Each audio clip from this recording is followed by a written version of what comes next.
Welcome to our Media Center. Hi students, and welcome to the Creekview High School Media Center. We're so excited you decided to stop in today and learn a little more about what we have to offer. Whether you're interested in learning more about books and computers, our reading area, or our coffee shop, there is always lots to do and lots to see in our Media Center. Okay everyone, let's get ready to learn how we can find what we're looking for in the different areas of our Media Center. Within our Media Center, there are several areas that we will learn about today. Let's begin with one of our most abundant resources, books. Among the many books we have available, there are 5 main sections, each offering a different type of book. First, we will learn about our fiction books, then move on to the graphic novel, nonfiction, biography, and reference material sections. Pay attention as we discover what each of these sections has to offer. We'll review these again at the end and see if you can help figure out where some of these books belong. First, let's explore the fiction section. Books in this section contain stories that are not true. They are made up by the author. Usually, fiction books are chapter books. They are often longer stories and contain far fewer pictures than the books we can find in other sections of the Media Center.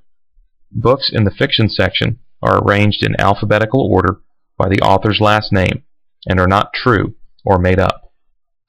In the fiction section, the call number will begin with an F, or FIC.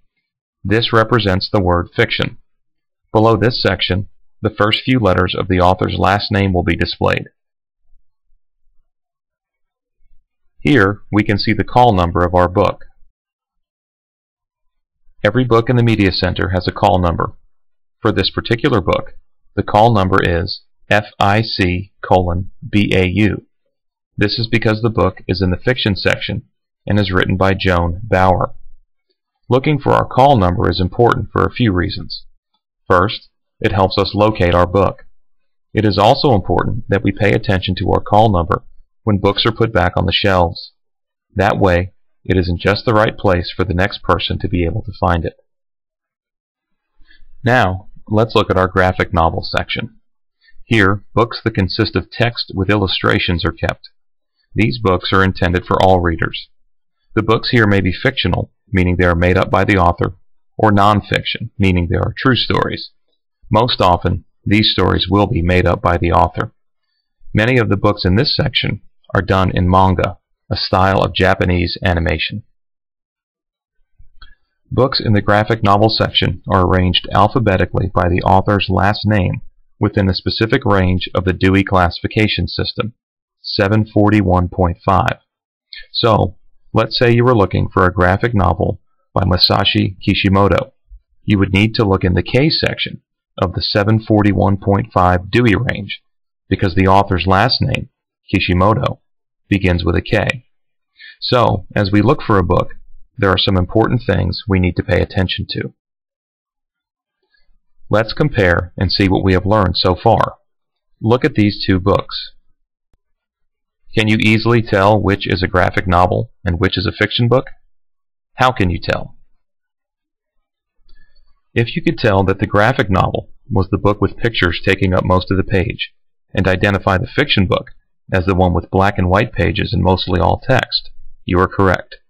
Remember, both the graphic novel section and the fiction section contain books that are not true, have call numbers that use the author's last name to sort them alphabetically on the shelves, but they contain very different stories in both length and age appropriateness.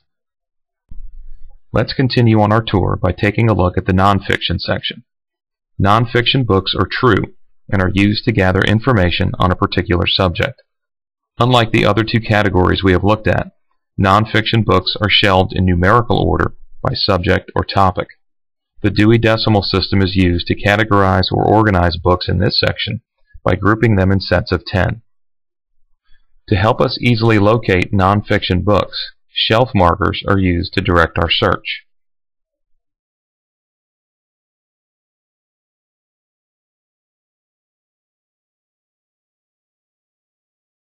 For example, if we were looking for a book about our school mascot, the grizzly bear, we would look around the end of the 500 section.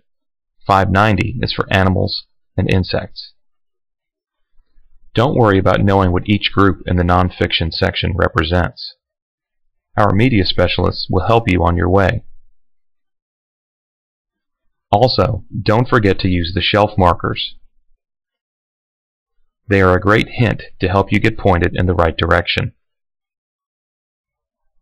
Now it's time for us to visit the biography section. A biography is a true story of someone's life written by someone else. In this section, we will find stories about presidents and inventors, actors and athletes, and lots more people you have probably heard of. Biographies are housed within the nonfiction section, but are all grouped together with their own call number, 921 in the Dewey Decimal System. Close to our nonfiction section, we come to our reference section. Here you will find encyclopedias, dictionaries, and atlases. Some of these materials are not allowed to be checked out, but are for everyone to share. Let's examine what each of these reference materials have to offer. Encyclopedias are books that span many volumes and tell us true facts and information on various subjects. The call number of an encyclopedia, like any book within the reference section, is an R, or the letters REF. Also, you will see that the encyclopedias are numbered and lettered. This information is used not only to keep the books in order, but also to help you find information that is of interest to you. In our library, we have several different sets of specialized encyclopedias, covering subjects ranging from government to fashion, food, literature, and science. Next, in our quick reference section, we come across our dictionaries. Dictionaries come in all shapes and sizes. There are student dictionaries, pocket dictionaries, and subject-specific dictionaries. No matter which type you pick up, they all have a few things in common. First, words are arranged in alphabetical order. Also, the word you are looking up will usually be printed in bold with the definition to follow. In some dictionaries, pronunciation guides are used to help you figure out how to correctly say the word. We have several different types of dictionaries in our Media Center. We also have a full selection of test preparation handbooks and college planning guides. Atlases are also available within our Media Center. These are useful in looking at different places around the world. Atlases contain a group of maps, often showing different angles or views of an area. You can learn a lot about another state or country simply by knowing where it is located. That completes our reference section. Now, let's review. All information found in the reference section is true, also called nonfiction. Encyclopedias, dictionaries, and atlases are all found in our reference section. Some reference materials are not allowed to be checked out, but are to be used within the Media Center. That completes our tour of the book sections. We have looked at fiction books, graphic novels, nonfiction books, biographies, and reference materials. But wait, that's not all we have in our Media Center. Let's take a look at some of the other resources we have right here at Creekview High School. Our Media Center also has over 60 desktop computer workstations and over 30 laptops stored in standalone carts for student use.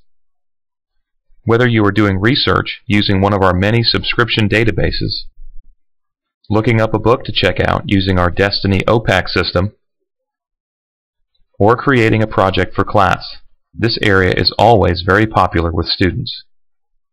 Another popular attraction in our Media Center is our collection of Kindle e-readers with a full selection of e-books available for student checkout. Once you have selected your book or completed your assignment, there are a few comfy reading areas throughout the Media Center that you'll be able to use. Tables, chairs, and sofas are all places you can spend some free time reading. Also, we have our very own coffee shop, the Lazy Bear Cafe, right inside the Media Center. Be sure to check that out, too. Speaking of checking things out, We don't want to forget to visit the circulation desk to check out our book. To do this, you'll need to provide the media specialist with your student ID. Don't worry if you don't remember your number. The library media specialist will be happy to look it up for you. Once you have finished reading your book, you will need to return it to the Media Center for it to be checked back in and placed back on our shelves for other students to find. To do this, you simply place your book in the book drop. We have now completed our tour of the Creekview High School Media Center. Let's see if you can use what we have just learned to help answer a few questions. In which section would we find a book that is not true, also called fiction, that contains mostly pictures as well as words or text? If you said the graphic novel section or the 741.5 Dewey classification, you're correct. Let's try another one. What is the name of the special section located within the nonfiction or true section that contains stories of people's lives? If you said the biography section, you're correct. Finally, once you have found a book you would like to read, what must you do to take it out of the Media Center with you? If you said check it out at the circulation desk, you're correct. We hope you've enjoyed your visit to the Creekview High School Media Center. Please come back anytime. Go Grizzlies!